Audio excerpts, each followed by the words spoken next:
Okay, so we're going to finish up chapter 1, which is a view of life. We're going to talk about the scientific method and some challenges that we see in science today. So the scientific method is a standard series of steps that are used to gain new knowledge, and this is usually conducted through research. We have 5 steps, and it's important to note that these don't always have to happen in this order, and we'll see this in the next slide. So you start with an observation, a hypothesis, we have predictions and conduct experiments, we collect the data and analyze it, and then we have to draw our conclusions. All right. So in this slide here, we're seeing the example starting with an observation. We're going to come up with some potential hypotheses. So let's say, for example, that you have a lamp that is plugged into an outlet and it works with a flip switch, and you walk into the room, you flip the switch, and the light doesn't come on. So your first hypothesis might be the electric's out. Your second hypothesis could be that the lamp's not plugged in, and the third hypothesis might be that the lamp bulb isn't working. Maybe the bulb burned out. So you make your prediction, I think the electric's out. You run your experiment. Well, you go check the breaker box, but you see that other lights are on in the house, and you know your TV's on, so you can reject that hypothesis, and you know that that's not the case. The other thing that you could say then is, we said, well, maybe it's not plugged in. We check that. You see that it is plugged in, so we can reject that. Third one, you change the light bulb, and we see that it works. So sometimes coming up with this, you might see different things, and other times you might find that your predictions are confirmed. The first experiment might take 20 experiments before you can draw your conclusions. Okay, so again, the scientific method, scientists are going to use their senses to gather information about a phenomenon, which is something that happened or a natural event. So in this case, our observation was that the light wasn't working. The hypothesis is a tentative explanation or an educated guess for why this was observed. So a good example of this is the discovery of the antibiotic penicillin. So Alexander Fleming was a researcher, microbiologist. He had a bunch of plates with bacteria growing on them. He went on vacation, and when he came back, he noticed that the penicillin mold was growing and contaminated some of his plates. But everywhere that the mold was growing, all the bacteria died off. So he came up with a hypothesis that the mold was making something that was killing the bacteria. So you develop a hypothesis through inductive reasoning, and it has to be something that you can test. Okay? So we have to be able to test our hypothesis to perform an experiment. So we're going to make a prediction and an experiment. The experiment's going to be a series of procedures designed to test our hypothesis. So here we're going to use deductive reasoning to make a prediction or an expected outcome. So for example, I predict that if I plug in the lamp, it will turn on. And the manner in which a scientist conducts his experiment is called the experimental design. And you want to make sure you have a good experimental design, because as we see later, other scientists are going to look at your work, and if you don't have a good experimental design, they might think that you falsify data, or it's just not good. You need something that's good and can be repeatable to gain support in the scientific community. So one factor to do that is to have an experimental, or what we call an independent variable, to the observation. And the independent variable is the factor being tested. So it's independent of everything else. It's the only thing getting the treatment. So for example, if you were trying a new fertilizer on a group of plants, the plants would all have to be in the same amount of sunlight, at the same temperature, the same amount of water, the same type of plant. The only difference would be the fertilizer. That's the independent variable. Okay. So a test group then is what is exposed to the experimental variable. Sometimes we call this the experimental group. So for example, in a drug trial, say we're trying out a new vaccine, the test group is the group that's going to get the vaccine. The control group goes through all the aspects of the experiment, but they don't get the experimental variables. So these would be like the placebo group. If the control group and the test group show the same results, then you can't support your hypothesis because whatever you were testing didn't make a change.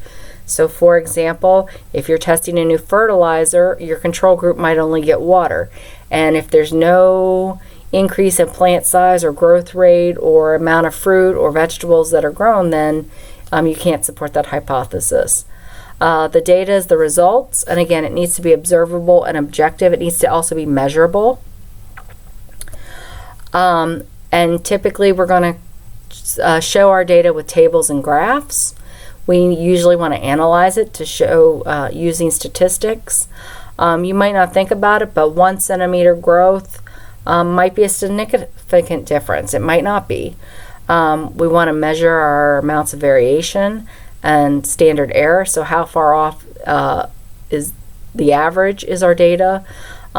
What's the probability value? The lower the p-value, the greater confidence we have in our results.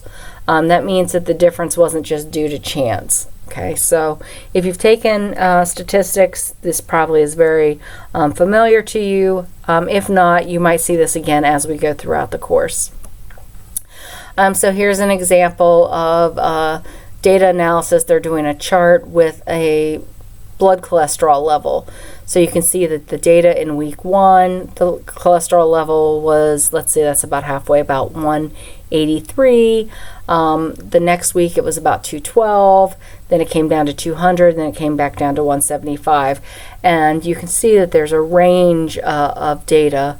Maybe this is the average, and we're just talking about the range. So in week 1, maybe the range went from 175 to 200, and the average was about 183. In week 2, the data went from 200 to 225, and the average was about 212. So you want to be able to show your data and analyze it. So then you need to draw a conclusion, and the conclusion is when we interpret the data to see whether or not you supported your hypothesis or not. So you never really prove anything. You can either support it or not support it. So if your prediction happened, you can support your hypothesis. So going back to the lamp example, if I predicted that the light bulb was burnt out, I changed the light bulb and the light turned on, my hypothesis was supported. If I change the light bulb and the light still doesn't come on, I have to reject my hypothesis, revise it, come up with a new hypothesis and a new experiment. So now maybe I'm going to check to see if it's plugged in. Okay. Findings typically, when we're talking about major research, are reported in scientific journals and are peer-reviewed. For purposes of classes here, you guys are going to write lab reports, and that's going to be kind of your scientific reporting, and it's going to be reviewed by your lab instructor. Okay. But this allows other scientists then to attempt to duplicate your findings and give you support, or they might dismiss the findings because maybe they found a mistake, okay, or they found something else.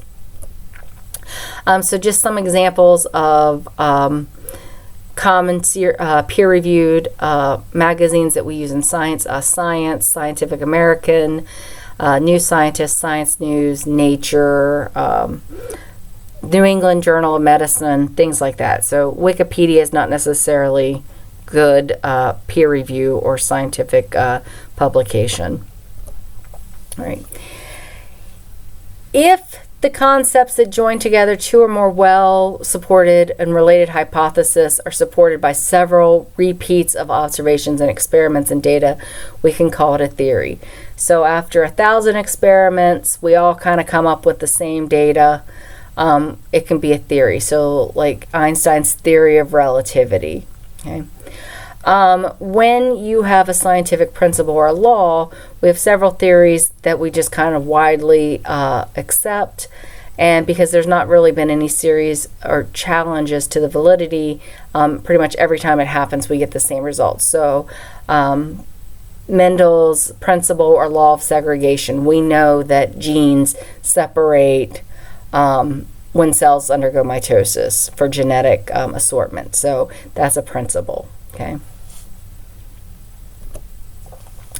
So a theory versus a concept. So for example, the cell theory, and the concept of that is that all organisms are composed of cells. All new cells can only come from pre-existing cells. Well, we know that.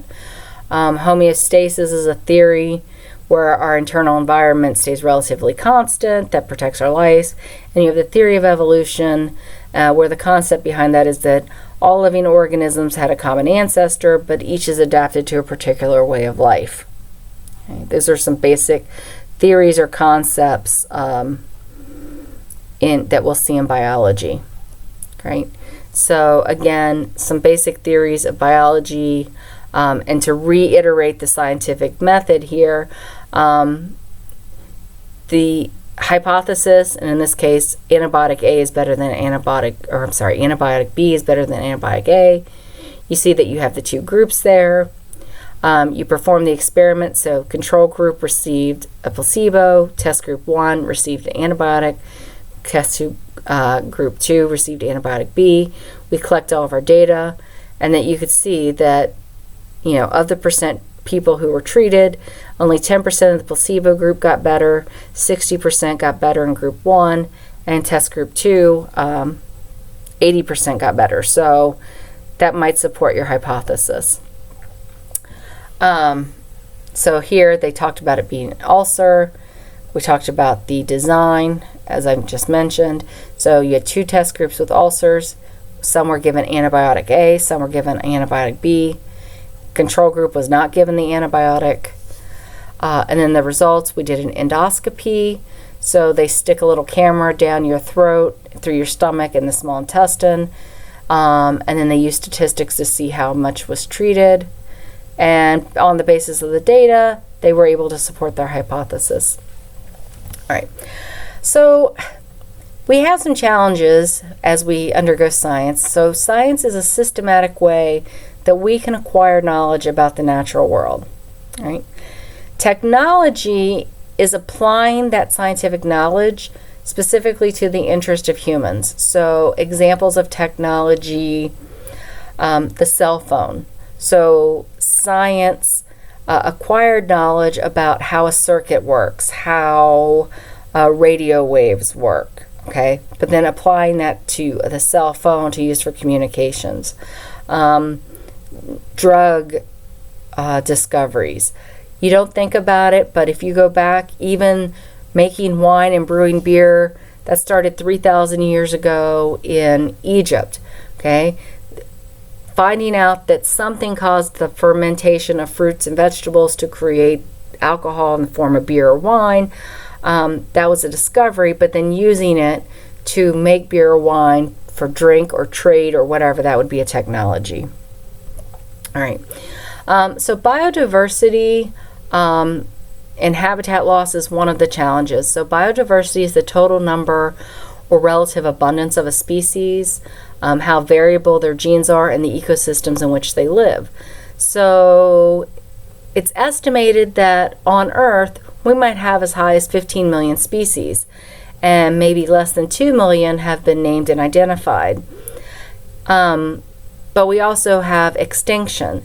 So extinction is the death of the last member of a species or a larger classification category. And it's estimated that 400 species a day are lost to human activity. So we're talking about cutting down the rainforest, pollution, things like that. Nuclear testing. Maybe there was a mass event. So hunting is another one. So, we killed out all the dodos over 100 years ago by mass hunting. So whaling, fishing, things like this could lead to extinction. So the more that we do to try to gain this scientific knowledge, the more we could hurt the environment, the more loss of biodiversity there is. Right now, there's a big thing with the rainforest and looking for plants and taking samples of those plants to look for new drugs. Okay. So here's an effect of human activities on coral reefs. So picture A shows you a healthy coral reef. You can see in 1975 there wasn't a lot of death. In 85 there's some coral death, but notice there's no fish now. 1995 the coral is bleaching out because it's no longer living.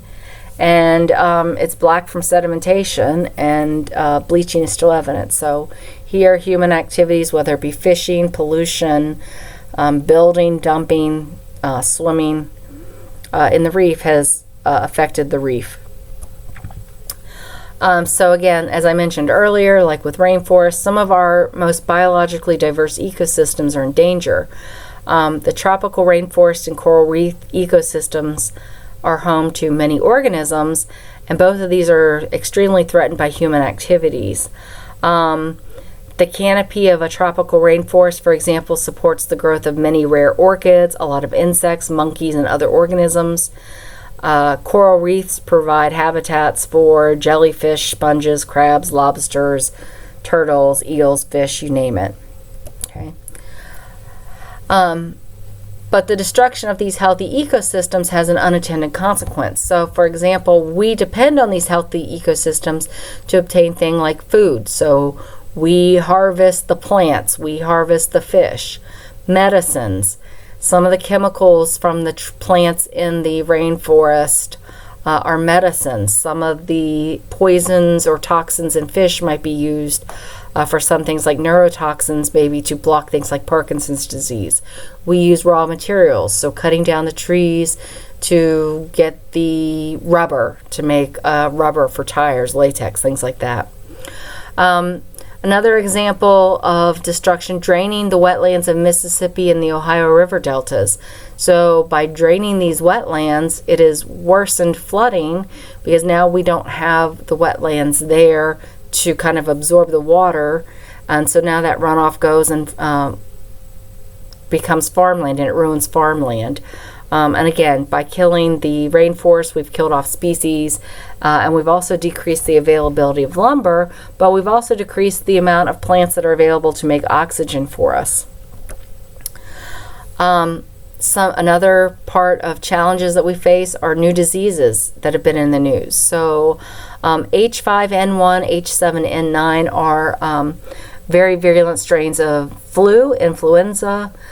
SARS is a respiratory disease. Ebola. Recently we've heard about Zika. So where do these emerging diseases come from? So it could be a new or increased exposure to insects or animals. Mosquitoes carry the Zika virus. It could be changes in behaviors. The use of technology, for example, Legionnaire's disease, the bacteria that causes that tends to live in colder, like moist areas like air conditioning. So the use of heating and cooling systems can spread the disease. Globalization, travel. A lot of people back in the day didn't travel, so now that we have traveling, that's a concern. And of course, pathogens can mutate and change hosts. So avian or bird flu or swine flu that used to be common in just birds or pigs is now mutating and affecting humans. So this is a big concern. All right. Climate changes can also cause issues. So there should be some normal changes of cycles in the climate, and some of that is attributable to human activities. So now that we have cars and carbon emissions, we're increasing the CO2, so that could be global warming. Due to the imbalance of chemical cycling, for example, carbon, we might be releasing more carbon that's being removed by plants. When you burn fuel, you're going to get CO2.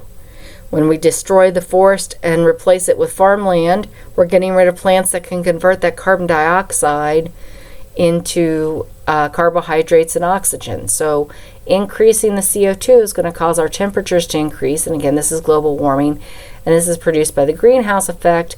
And global warming is going to change our Earth's ecosystem. It's going to melt the polar ice caps. It's going to make areas that were warm even hotter. It could cause droughts, right? So, whoops.